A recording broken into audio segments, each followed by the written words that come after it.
السلام عليكم أصدقائي متابعين صفحة اسطنبول على الفيسبوك ومعالم اسطنبول الساحرة على قناتنا على اليوتيوب.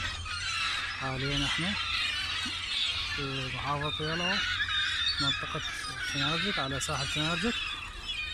شوفوا هذا المنظر اللي طيور النوارس كل عام يسموه باسطنبول كوشداري.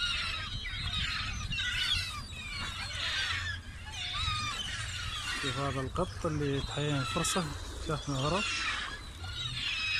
شوفكم على الأجواء حلوة. تقريبا هنا حد اللي هنا أكل، وهذا العدد الهائل من النوارس.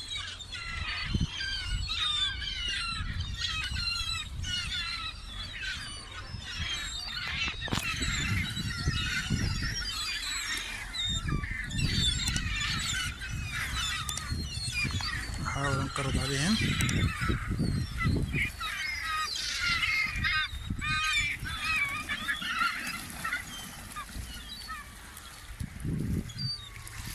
منظر حلو لما يكون يعني محلقات في السماء.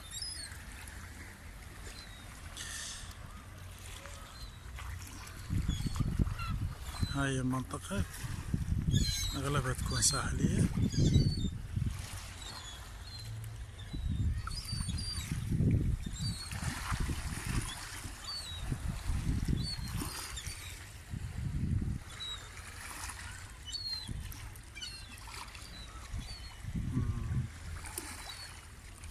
ولا تنسوا الاشتراك وعمل سبسكرايب للصفحة قناة معالم اسطنبول.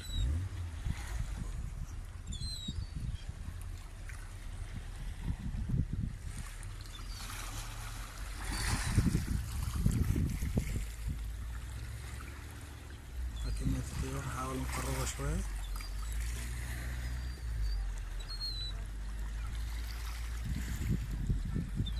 ويقول نهار الزقايق.